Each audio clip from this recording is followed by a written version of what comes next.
You can only imagine what I plan on talking about. And I'm not talking about who did it. We already know who didn't do it. It wasn't the fellow who is in jail in Provo right now. That's just that just requires entirely too much faith and belief that this poor guy did it. And there's plenty of videos out there now. I'm not going to go into them. I've got 4 more lined up that people have sent me. I've seen enough of these videos now, the ones that are very close to the originals, so I know they haven't been doctored. It pretty well shows the assassination took place off on his right side. And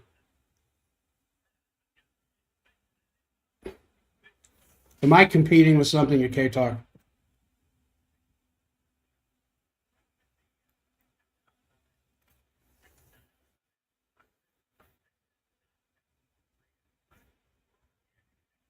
Or is it the news?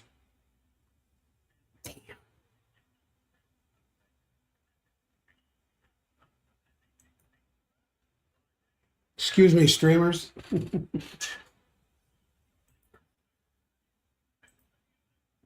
It just kind of changes from one day to the next.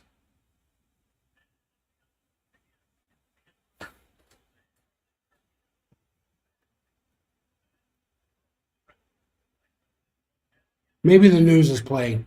So, those of you who are on the stream, you have seen enough of these videos that just makes it just, what's the term? Anyway, it just taxes my credulity. And my faith just isn't strong enough to believe the official line of what's happened here. I know that there's probably nope, hasn't finished yet. K Talk's just going to have to wait.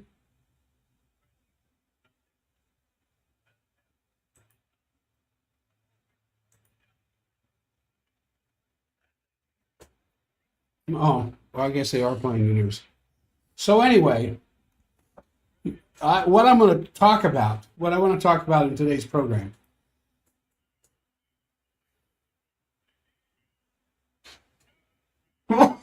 Excuse me. Wow. Is who gains from this? Who stood to gain from this? I don't need to tell you, in my opinion, what happened and who actually did it and who did the kill shot and that's not necessary.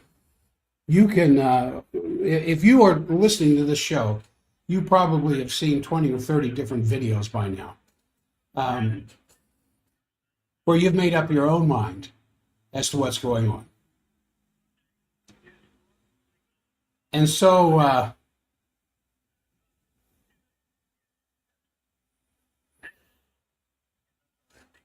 want to try and maintain some decorum here because it still breaks my heart.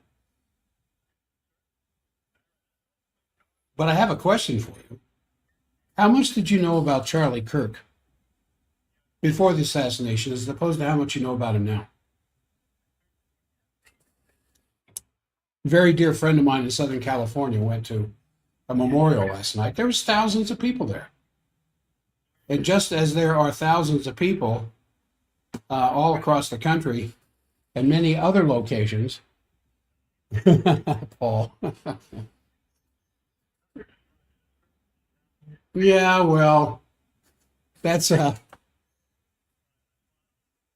maybe it's just the news that's playing.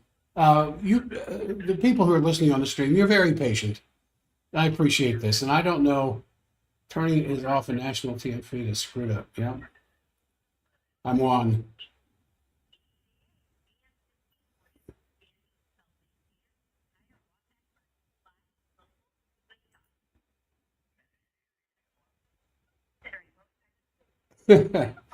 Yeah, Paul, you tell me I'm on, but I'm on with somebody else, and I don't want to compete.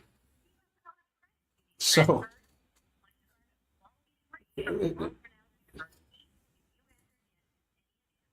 hold on a second here.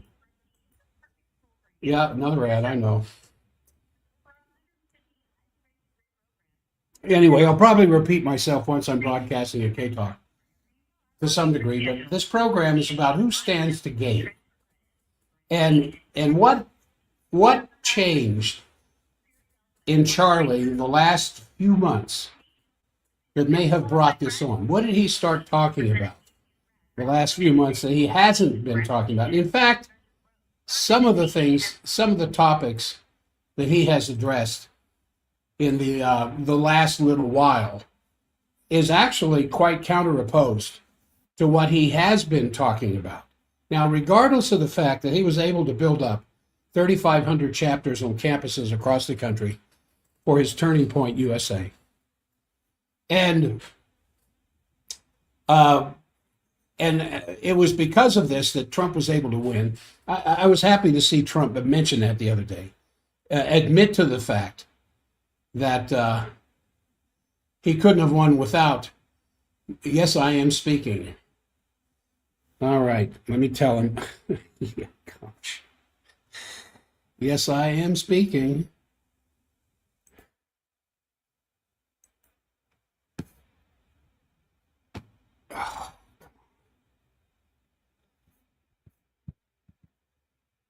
I am trying to get. Now it sounds good. I don't know. I was thinking about the possibility of doing this show. Oh. I know what's going on. Oh my goodness. Sorry, hold on just a second here. I don't, all right. All right. Sorry. I don't have my regular mic set up. I'm using my computer mic. Sorry. I've been doing a lot of different changes. I've got it. I had another computer that failed. It's in PC laptops now, getting fixed. Combined with the fact that I have two very, very important presentations to a audience of doctors next month regarding what I do. That I'm still working on has shortchanged the time I've wanted to spend on improving the quality of this of the stream, as well as the quality of my work at K Talk Radio. And I've thought about. I haven't gone to the new studio. I got to get keys because I wouldn't know how to get in there otherwise. And checking the possibility of doing the show from the studio now that it's back up here in Salt Lake County, which make things a lot easier for me. At that hour in the morning, only be about a 10-minute drive to the studio. So I'm thinking about doing that. In the meantime, I'm still caught between computers at work and computers that only half work. All right, that's enough belly aching. So back to what I was talking about to the people on the stream before K-Talk joined. I was happy to see that Trump admitted he couldn't have won without Charlie Kirk. Turned something like 35% of the voting students voted for Trump, which college students, which is unheard of, because of what college education does, even to the major schools here in our country, or our state of Utah, BYU, Utah State, Utah, UVU. I don't know about SUU maybe as well as the Tech down in St. George. Turn them into liberals, just absolutely destroy their minds, destroy their ability to think, and somehow pump them up with a worldview that is very much different than the one that they were raised with. If you really want to pollute your child's mind, send them to college. And I firmly believe that because of my experience with thousands of patients now. So that means thousands of patients' families, what I've seen and I've experienced. If you want to destroy your child's ability to think, send them to college. Now, of course, there are exceptions to that. But because of Charlie Kirk going to these campuses and just having the opposition express their opinions, and he would address them face on, not vehemently, not condescendingly, not through accusations, not through imputing that there was something wrong with the thinking of the student other than the fact that they were coming from a liberal bent. And what got a lot of people thinking. And so the people who would come up before Charlie and speak in the microphone represented a certain percentage of the people that were present. But just like most conservative minds, they keep their mouths shut, unfortunately.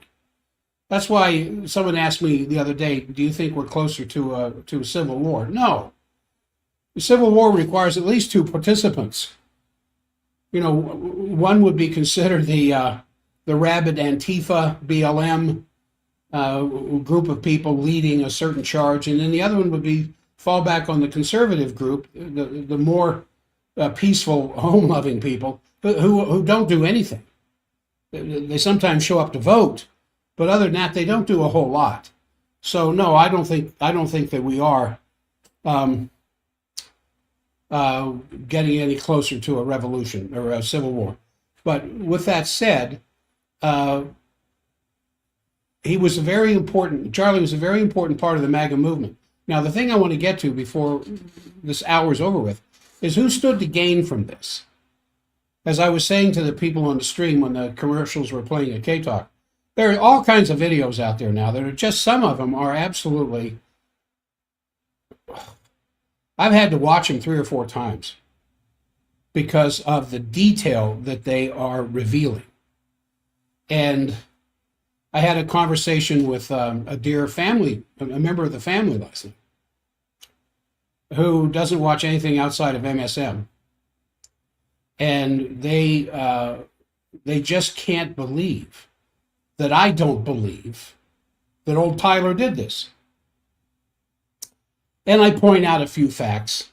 You know, a straight-on shot with that rifle wouldn't have knocked Charlie off to the left. He had to have been hit from the right to knock him off to the left. I've had more than one class in physics. I understand that. And also, to be hit with an 8mm Mauser round, if that's what he was really hit with, would have torn his head right off his neck. So, you know, when you're around family, there's some things that you got to be careful what you talk about. You can't talk about politics. You can't talk about religion. You can't talk about international finance. And sometimes you got to be careful about football scores. Outside of that, my goodness, where did these peaches come from that is in this absolutely delicious peach cobbler? That's a safe topic. I love my family. I love my extended family. It's just all there is in their mindset is mainstream media. And when you suggest something else, like maybe the alt media, that does go further because they're not limited to much of a degree, really begin to examine these things. So I'm sure, if not all of you, most of you have already seen the videos that I'm talking about. And they are very clear cut. And then there's all the stuff we weren't told. No hospital pictures. No post-mortem pictures, except somebody's hands in a coffin. No, just all the stuff that isn't there, that should have been there to substantiate the state story. So the question I was asking here is, who stood to gain from this? Who stood to gain from his murder? And what changed in Charlie's rhetoric over the last few months that could accelerate this? Because a lot of the topics he was addressing the last 2 or 3 months, and it was highlighted with his interview with Shapiro the other day. What did he start talking about he wasn't talking about before that might bring in an enemy, even though there's several people who stood to gain from this? Now, he had already warned some years earlier that there were death threats against him. I mean, this is nothing new. He had written on Twitter that such a threat existed, and he referred to it as that person. Well, it turns out that that person was a Las Vegas resident, Ashton Cirillo, previously Sarah Ashton Cirillo, and Kirk, who had been a longtime friend of then Senator and now Vice President Vance, had already written back in 2023 to President Biden and Secretary of State Blinken, warning about this person. And this Ashton Cirillo may or may not be related to that, but it is clear that that environment was out there. Now, it's interesting when you look at or consider the international news talking about this, because they have a wider scope of what's going on. Especially Alexei Peskov, the chairman of the information for the Committee of the Russian Federation Council, that this murder represents, in his view, a clear message to President Trump and all the other prominent figures in U.S. public life who have similar views. But he thinks the main address is a warning to Trump, who's already survived 2 recent assassination attempts. I don't believe that. Someone asked me that the other day as well. Don't you think that this is a warning to Trump? No, I don't think so, because if this was January 20th that this happened, yeah, I would accept the fact that it would be a warning to Trump. But now that Trump has reversed major positions that he was campaigning for, I don't think he's a threat to the deep state anymore. I don't think the deep state worries that much about the border. I don't think they worry that much about trade deficits. I don't think they worry that much about the tariffs. And who knows what's going to happen until the Supreme Court makes their ruling on tariffs. He is promoting genocide in the Middle East. He promotes the Ukrainian war, where we got 1.7 million dead Ukrainians now, and he still supports that. When he got into office saying he was going to stop both of these things. No, I don't think Trump has to worry about any more assassination attempts, because he's playing right in with into the deep state programs. That's not my opinion. That's exactly the way things are. So when you look at all the people who would be happy with Charlie's death, did you know that the Ukraine's infamous Center for Countering Disinformation, which means spreading pro-Russian narratives in the West, such a designation put Charlie Kirk, on the CCD's information terrorist list to be assassinated? Now, there's other people on there. You know, Harley Schlanger, of course, he's on that list. Tucker Carlson's on that list, and there's a bunch of other people on that list. But his assassination has been called for by this Ukrainian group for some time. Now, Charlie started out in support of the Ukraine. You look at his comments 2 years ago, as opposed to what's going on lately. And it's not so much that he's a Russian apologist or Putin apologist or a Putin file or anything like that.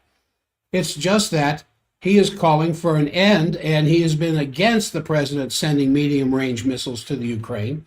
And as a result, the Ukrainians are threatening to kill him. Now, in 2023, the CCD, this list for disinformation, specifically was very upset when Kirk was calling for an end to the American provision of financial aid to the Ukraine and criticizing the activities of Zelensky. But they also cited another offense. His praise of BRICS. Charlie is in praise of BRICS. Now, who would want to see Charlie's absence from this planet just because he was praising BRICS? Yeah, the Western establishment, the deep state. So it's not just that he was rallying the youth to the cause of Turning Point and trying to wake them up to get them involved in government from a conservative point of view. He was shot and killed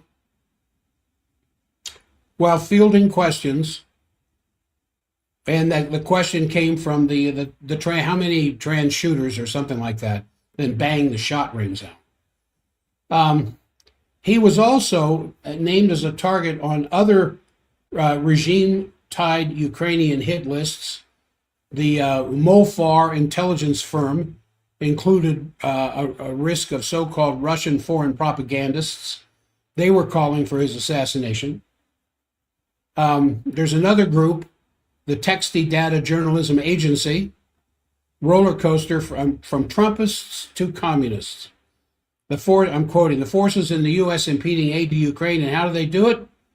Well, Kirk was listed as one of those trying to oppose help for the Ukraine. Then, what else do you have? Other Americans who are listed in the same Kyiv kill group as Charlie Kirk, Vice President Vance, Tulsi Gabbard, Senator Rand Paul, Ray McGovern, Scott Ritter, Douglas McGregor, all of those who are regularly podcasting on a weekly, if not daily basis, are all in this list, and Charlie was right there with the rest of them. Now, you won't hear that in the news. Even Robert Fico, the Slovakian president, said that Charlie did the same thing I did, said things the enemy doesn't like to hear, as he expressed his concern. And do you see the celebrations all around this country for Kirk? What happened in the Kennedy Center just yesterday? A big celebration that was going on, as I said earlier, in Orange County. Thousands of people showing up. A friend of mine who attended this last night sent me pictures of it. As they also sent me, I don't know how many other videos out there of people who are military experts or shooting experts or forensics experts or whatever else, dissecting the party line and all the holes that exist. And one of the best was Michael Savage. I used to listen to Michael Savage a lot about 10, 12, 13 years ago. I haven't too much lately. There's a few things he's promoting I'm not too wild about. However, I like his research. Even when he's promoting some ideas that I'm not particularly in favor of, however, but his 3-minute diatribe that showed up on X, I think it was on X, when he's talking about how the alleged shooter running across the top of the building with no gun. And had he left the gun, they would have discovered the gun. But he's running across the top of the roof with no gun, and he says, "Do you know how hard it is to disassemble a Mauser?" Now, the Mauser, a very, very powerful it came out 100 years ago, but it was used quite a bit in World War II. Shooting an 8mm round, it was a little hotter, actually a lot hotter, than the 30-06. Now, I hunted one winter in Utah 40 years ago, and I was between guns. I would get a gun, and instead of collecting them, I would sell it and go get another one. And I went everything from a 30-30 pump, or not pump, but the old rifleman radio or gun, all the way up to a Win Mag, 300 Win Mag.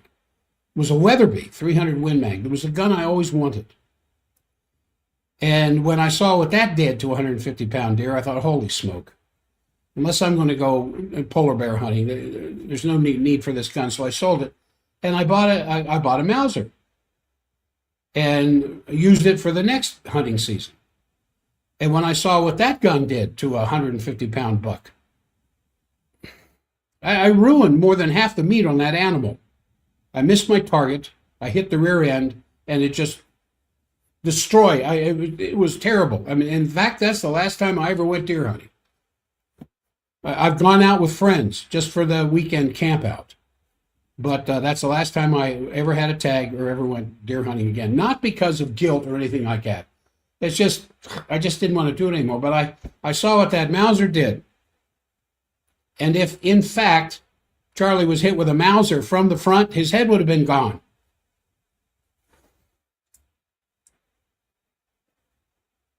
And whatever standard was standing behind him and the people back there, they would have been gone because that bullet wouldn't have stopped in his neck. Anyway, so Michael Savage is talking about how difficult it is to disassemble a Mauser from the stock, from the receiver, to take the barrel out. So, and then apparently he runs across there with the stuff stuck in his sleeve or his pant and his backpack, and then jumps down off the roof, and then somehow manages to reassemble the gun again and wrap it up and put it in some bush somewhere. I guess with the idea he'd come back and get it later or whatever else.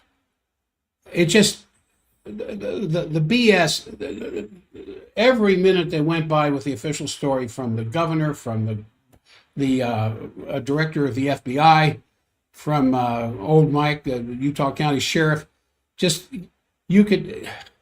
I could, being a normally suspicious person, I could just see them fighting against saying what they were saying because that was the official statement and what they really wanted to say. Now, am I reading something into that? Now, I haven't gotten to the one who is the most likely to have wanted to get rid of Charlie, but a Trump insider and a longtime friend of Charlie Kirk, talking to the Gray Zone about how the assassinated conservative leaders turning his back on Israel influenced this private backlash from Netanyahu's allies that left him very angry and very afraid. He expressed his fear of attacks, of assassination, to a few different people who are now coming forward and talking about it. And the source said that the anxiety spread within Trump's administration after an apparent Israeli spying operation was uncovered. Now, Charlie Kirk, and I'm talking about this with a certain sense of trepidation here. I mean, I'm just small potatoes. I mean, who am I? But I don't want anybody getting in trouble for this, because this is trouble territory. Charlie Kirk rejected an offer earlier this year from Israeli Prime Minister Netanyahu to arrange a massive new infusion of Zionist money into his Turning Point USA, which is right now, look how many people have joined it just since the assassination, the largest conservative youth association in this country. Now, the source told the Gray Zone, and that's where I'm getting this, and I like the Gray Zone because I've been listening to them and reading their stuff for a long time, that the late pro-Trump influencer, Charlie, believed Netanyahu was trying to cow him into silence because he was publicly questioning Israel's overwhelming influence in Washington and demanded more space to criticize it. He was demanding of President Trump for Trump to back off a little bit and let Charlie's tongue flow freely about how much control the Zionist lobby had of Washington, D.C. You don't do that.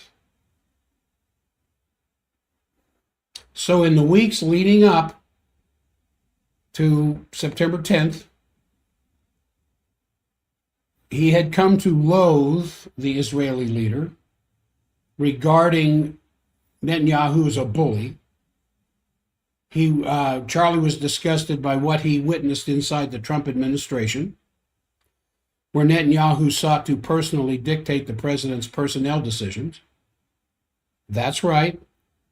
and you know this, I don't have to tell you this, you study this as much as I do. Several of the new Trump appointees, he was told by Netanyahu to put them in their place.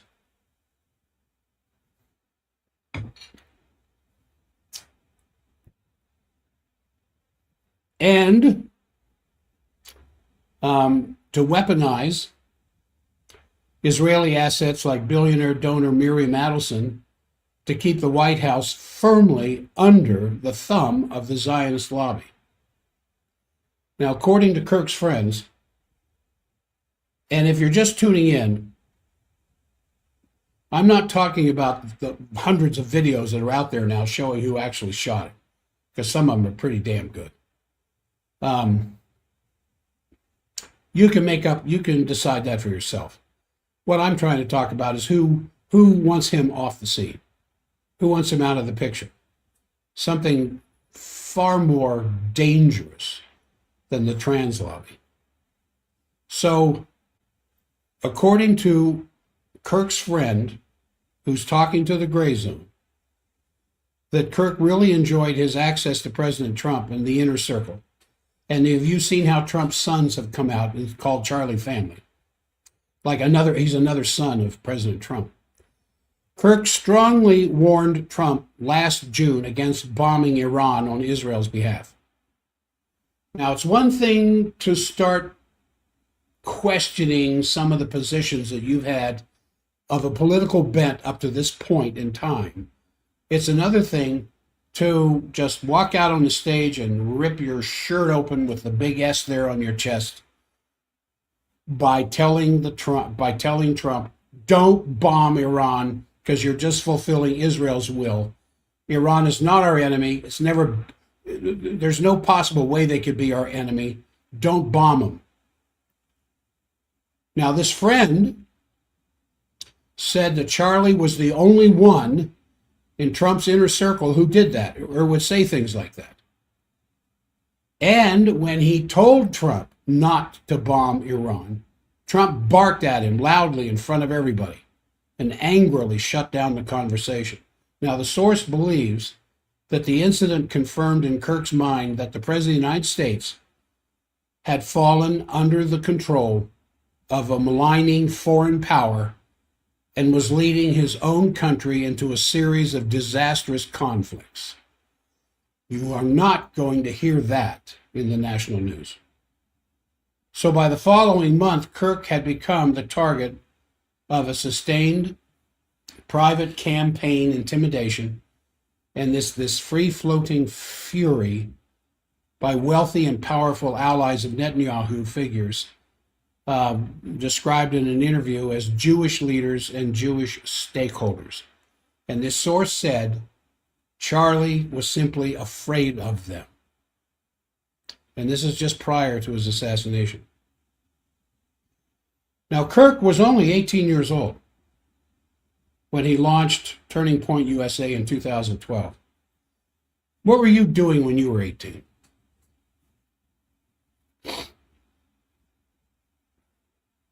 I had just arrived at BYU in my freshman year,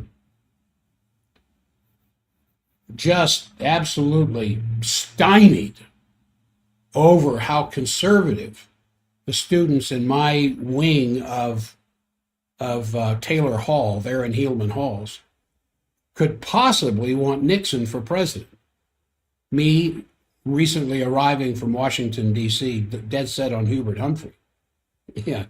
Yeah, okay, we all learn. That's what I was doing when I was 18.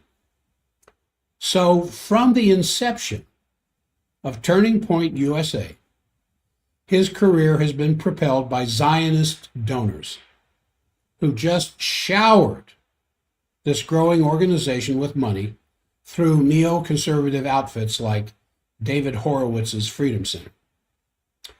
And he repaid these wealthy backers over the years by unleashing a relentless fire hose of anti-Palestinian and Islamophobic diatribes, accepting propaganda trips to Israel, and sternly shutting down the nationalist forces challenging his support for Israel during Turning Point USA events. And in the Trump era, few American Gentiles had proved more valuable to the self-proclaimed Jewish state than Charlie Kirk did.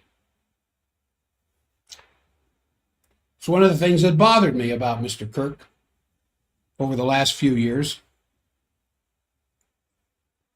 I liked his approach with students.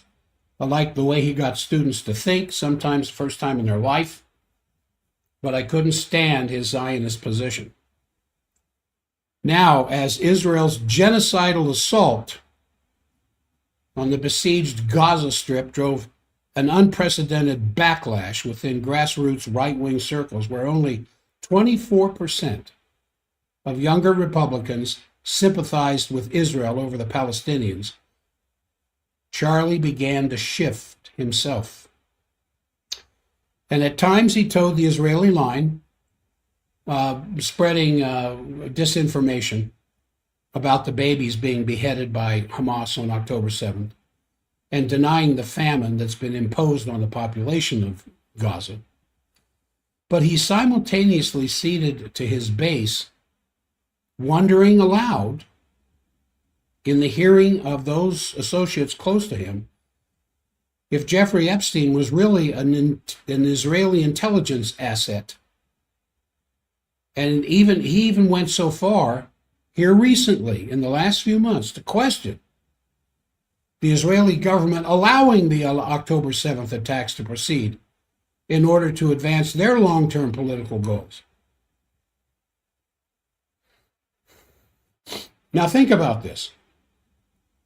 Was there a time in your life where you did an about-turn about something? As I said, when I was a freshman at BYU, during the Nixon-Humphrey debates, I was down in the basement of Taylor Hall, where the laundry is, washing clothes. And I just showed up down there in the midst of a debate. I didn't know the debates were going on. I didn't even know there were debates. I mean, I came out of Washington, D.C., for Pete's sake. And they would cheer with everything that Nixon said and boo everything that Humphrey said. And I remember standing there with my back against the wall in the back of the room, too cowardly to say or do anything because I was way overmatched. How in the world can they support this man from California? What's the matter with them? Well, a year later, I'm on my LDS mission in Ontario, Canada.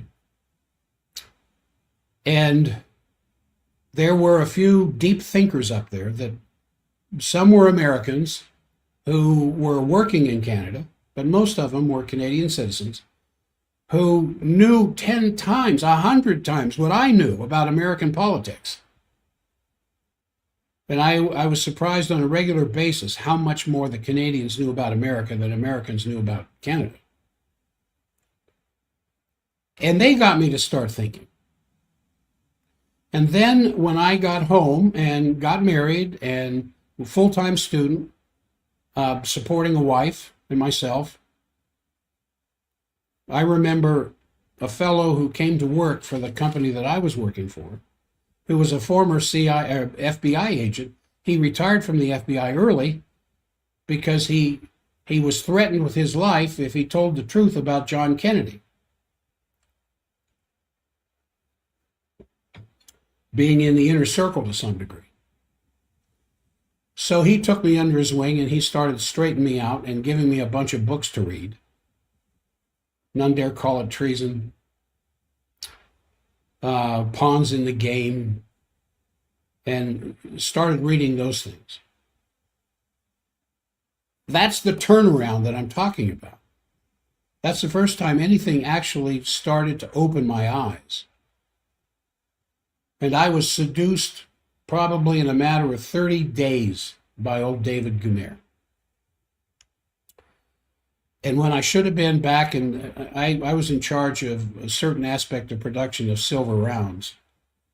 And when I should have been back there managing production, I was up in his office listening to his stories.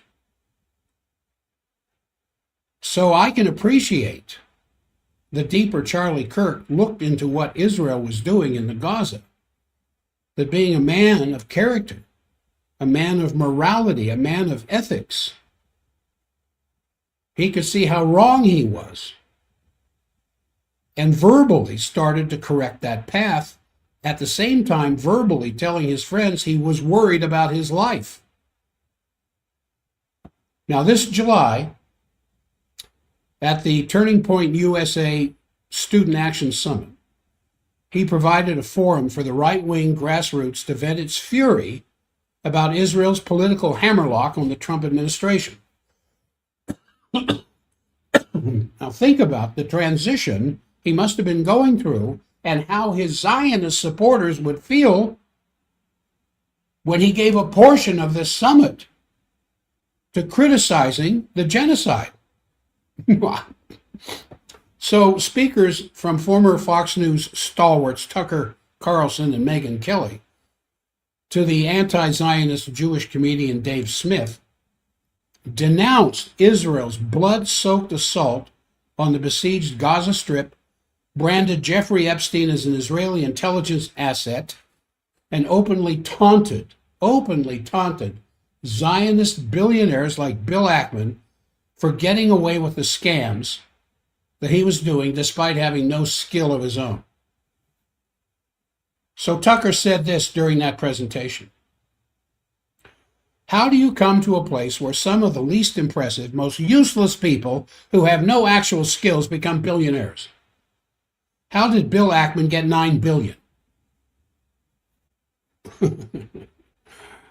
So following this confab, Kirk was bombarded with infuriated text messages and phone calls from Netanyahu's wealthy allies here in this country, including many who had funded Turning Point USA.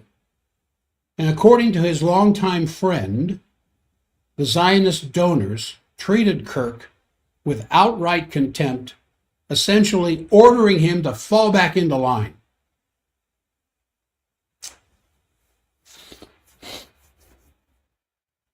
If you had taken some political positions in your life and you were a prominent character, and you were coming out verbally knowing that tens of thousands, if not hundreds of thousands of people who think the way you think only because they have listened to you long enough to get your worldview into their head and straighten themselves out as to what's really going on, and suddenly you turned 180 degrees and started pointing fingers at one of the most malevolent groups on this planet, would you not fear for your life? So he was being told what you're not allowed to do, and Kirk's friend, talking to the Gray Zone, said it was driving him crazy. He was not only alienated by the hostile nature of their interactions, but frightened by the backlash. What? Kirk's not stupid. Charlie Kirk's not stupid. Surely he couldn't have been that surprised by what was going on. So the friend's account dovetails with the multiple right-wing commentators with access to Kirk. Candace Owens said this: I think in the end, Charlie was going through a spiritual transformation. I know it. He was going through a lot. There was a lot of pressure, and it's hard for me to watch the people who are pressuring him just say things that they're saying. She said they wanted him to lose everything for changing or even slightly modifying an opinion.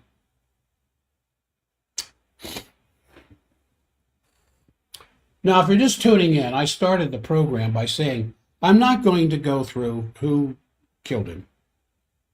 In my opinion, the standard, the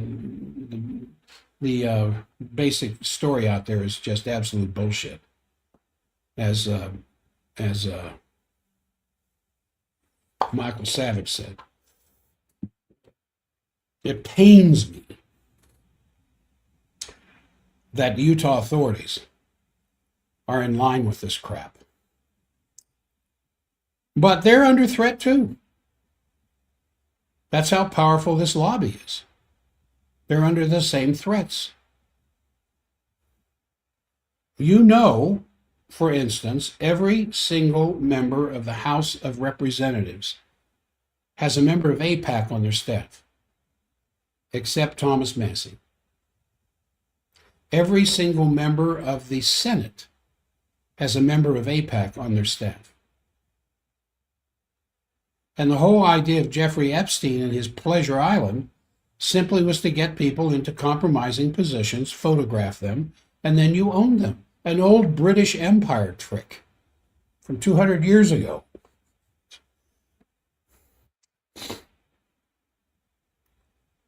So, on an August 6th interview with Megyn Kelly, Charlie appeared visibly outraged as he discussed the menacing messages he was receiving from pro-Israel bigwigs.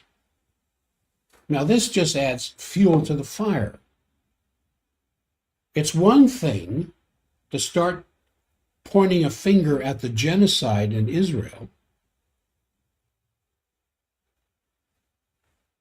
when you got to the very impressive position you are in American politics and student organizations with the help of those who sponsor the genocide in the Gaza. And then even slightly starting to modify your opinion. And eventually it wasn't just slightly anymore. It became clear-cut criticism of the genocide, actually mentioning numbers of the dead, the attacks on the rescue groups and the food groups and the water groups and everybody trying to help these Palestinians being killed daily. Now, of course, the greater cause of death among the Palestinians is simply starvation. So it's bad enough to just slightly starting to change your rhetoric a little bit. And then Candace Owens, it's all of a sudden, oh, Charlie, he's no longer with us. Wait a second, what does with us mean exactly? I'm an American. I represent this country. Excuse me, that was not Candace Owens. That's Charlie himself talking about how the Zionist lobby is abandoning him. So let me say that again. It's all of a sudden, oh, Charlie's no longer with us. Wait a second, what does with us exactly mean? I'm an American. I represent this country. He explained before addressing the powerful Zionist interests that were harassing him. He said, the more that you guys privately and publicly call our character into question, which is not isolated, it would be one thing if it were just one text or two texts. It's dozens of texts. Then we start to say, wait a second, hold the boat here. To be fair, some really good Jewish friends are saying that's not all of us, but these are the leaders, these are the stakeholders. As you well know, if you've been following this like I have, not just the Kirk assassination, but the growing contempt in this country for genocide, as more and more Americans are starting to awaken to the murder of Palestinian women and children. And again, I heard last night, a member of the family say, well, they're protecting Hamas.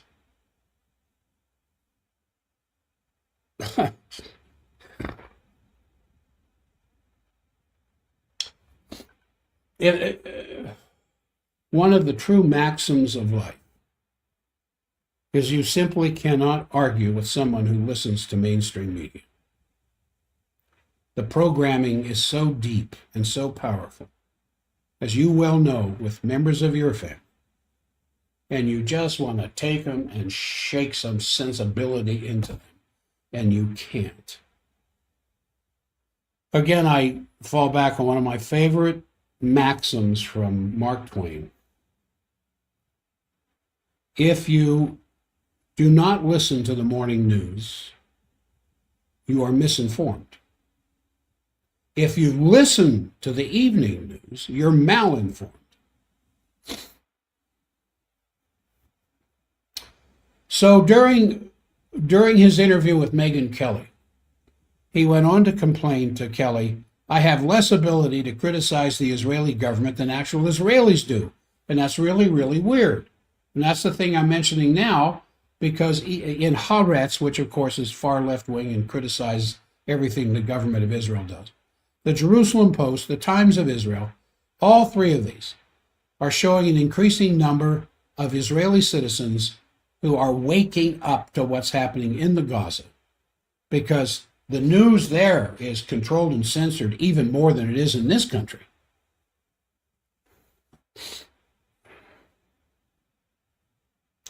And as there are more and more Americans getting very upset, as more and more Americans actually look at news sources outside of mainstream media and can see the pictures.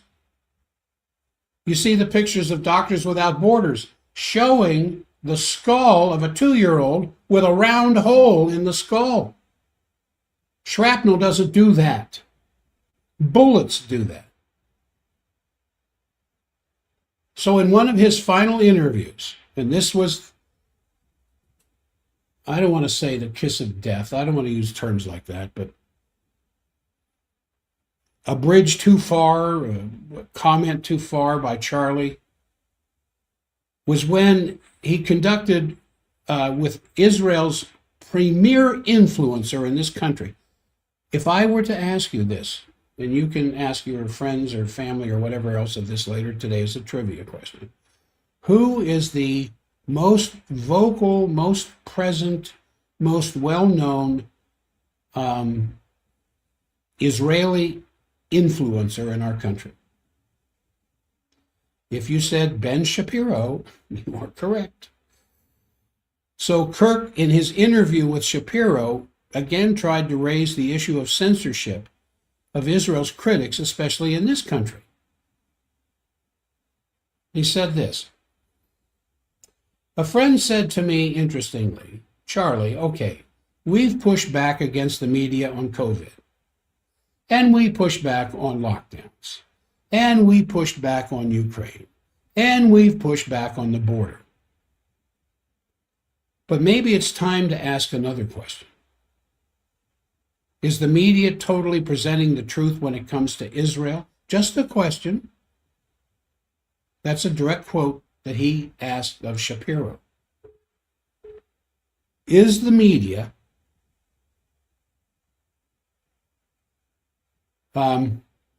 totally presenting the truth when it comes to Israel? And then he puts his hand up, just a question, kind of a defensive posture. But he's criticizing Israel to Ben Shapiro's face. So according to Kirk's longtime friend, Kirk's resentment of Netanyahu and the Israeli lobby was spreading within Trump's circle. And he said the president himself is the president, Donald J. Trump, is terrified of Netanyahu's wrath and fears the consequences of defying him. Yeah, all Netanyahu has to do, as he's done to any other political leader, is send him pictures of Dealey Plaza. So during the past year, the Trump insider was told by contacts in the White House that the Secret Service had caught Israeli government personnel placing electronic devices on the emergency response vehicles in 2 separate occasions. How blatant can you get? And while the gray zone was unable to confirm that story with the Secret Service or White House, such an incident would not have been unprecedented, according to a report in Politico citing 3 former senior U.S. officials. a cell phone spying device was placed by Israeli agents near the White House and other sensitive locations around Washington towards the end of Trump's first term. I remember that. I remember when that was in the news. So Kirk was killed here the other day by a single shot fired by a sniper apparently positioned on a rooftop 200 meters away while seated before a crowd of thousands at Utah State University on the first leg of his American comeback tour. And if he was going to continue his anti-genocide rhetoric, what better time to take him out? And so the scene of Kirk collapsing from the impact of this shot into his neck as he was answering a question about the transgender mass shooters, and one of the most shockingly visible aspects of assassination, has certainly become the most viral video in the history of mankind. Can you imagine if we had cell phones in Dealey Plaza when Kennedy turned the corner? What if we had the kind of cell phone usage at 2000 or 9/11,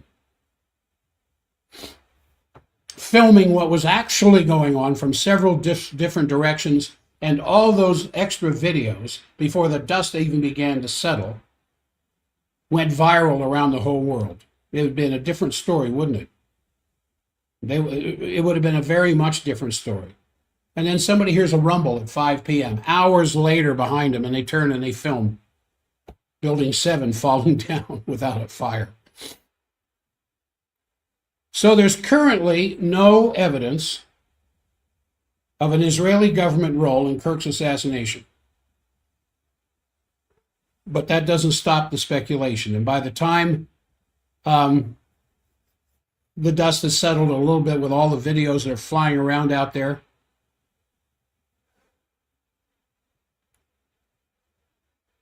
Ian Carroll, a libertarian influencer, said this about Kirk regarding the Israeli lobby. He was their friend. He basically dedicated his life to them, and they murdered him in front of his family. Israel just shot themselves. So there's all kinds of... So Netanyahu, of course, comes out and says, what's going on at K-Talk? Well, to those on the stream, Netanyahu comes out and says, Israel did not assassinate Charlie Kirk. What an odd thing for a world leader who's busy bombing 7 other countries to say. And I didn't even have time to get to that yet. Well, I've got more I want to say about this. I'll do that tomorrow. But it looks like, well, anyway, just what a statement for Netanyahu to make.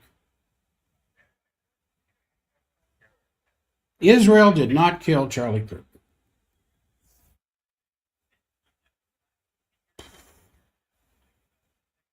Well, and then he said, well, I think I'm done at K-Talk. I'll just disconnect that line. For those of you on the stream, Netanyahu said the other day, and I think it was Harris Faulkner, or it might have been Newsmax.